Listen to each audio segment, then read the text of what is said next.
गांव के बीचों बीच एक बड़ा सा घर था जो किसी जमाने में बहुत खूबसूरत और रौनकदार हुआ करता था।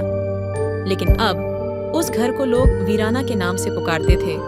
वहां के लोग उस घर से दूर ही रहते थे क्योंकि वहां एक अजीब सी घटनाएं होने लगी थीं।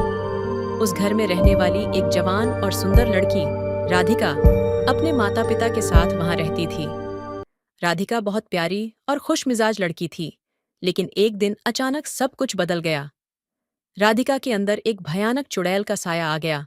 रात होते ही राधिका का चेहरा बदलने लगता और वह एक खौफनाक चुड़ैल में तब्दील हो जाती। उसकी आंखें लाल हो जातीं, बाल बिखर जाते और उसके नाखून लंबे और नुकीले हो जाते। उस चुड़ैल का मकसद सिर्फ एक था, जवान मर्दों को ढूंढना और उन्हें खा जाना। गांव में लगातार जवान मर्दों के गायब होने की खबरें फैलने लगीं और लोग बहुत डरने लगे। कोई नहीं जानता था कि राधिका इस सब के पीछे है। राधिका खुद भी नहीं समझ पा रही थी कि उसके साथ क्या हो रहा है।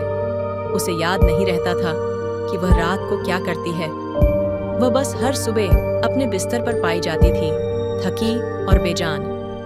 उसके माता पिता ने कई डॉक्टरों और वैद्यों को बुलाया, लेकिन कोई फायदा नहीं हुआ। एक दिन गांव के सबसे बूढ़े व्यक्ति पंडित जी ने राधिका के माता पिता से कहा, ये कोई साधारण बीमारी नहीं है। राधिका पर किसी चुड़ैल का साया है। हमें इसे दूर करने के लिए एक तांत्रिक की मदद लेनी होगी। राधिका के माता पिता बहुत घबरा गए, लेकिन उन्होंने पंडित जी की बात मान ली और गांव के बाहर रहने वाले एक प्रसिद्ध तांत्रिक को बुलाया।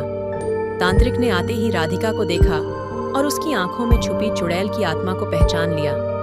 तांत्रिक ने बताया कि बहुत साल पहले एक चुड़ैल को इस गांव में मारा गया था और उसकी आत्मा अब राधिका के अंदर वास कर रही है। वह चुड़ैल अपने मरने का बदला ले रही थी और हर रात राधिका के शरीर में समाकर जवान मर्दों को अपना शिकार बना रही थी। तांत्रिक ने एक यज्ञ करने का फैसला किया।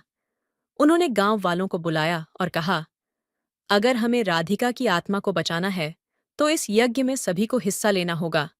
चुड़ैल बहुत शक्तिशाली है, लेकिन अगर हम सब मिलकर प्रार्थना करेंगे तो हम उसे हरा सकते हैं। यज्ञ शुरू हुआ और जैसे ही मंत्रों का उच्चारण तेज हुआ, राधिका दर्द से चीखने लगी। उसके अंदर की चुड़ैल जाग गई और उसने सभी को डराना शुरू कर दिया। लेकिन तांत्रिक ने हार नहीं मानी और मंत्रों का उच्चारण जारी रखा। गांव वाले डरे हुए थे, लेकिन उन्होंने भी प्रार्थना करना बंद नहीं किया। थोड़ी देर बाद राधिका ने एक आखिरी भयानक चीख मारी और बेहोश होकर गिर पड़ी। चुड़ैल की आत्मा यज्ञ की अग्नि में समा गई और हमेशा के लिए नष्ट हो गई। राधिका के माता पिता ने अपनी बेटी को उठाया। उसकी सांसें चल रही थीं और वह अब सामान्य लग रही थी। गांव वालों ने खुशी से नारे लगाए और तांत्रिक की जय जयकार की।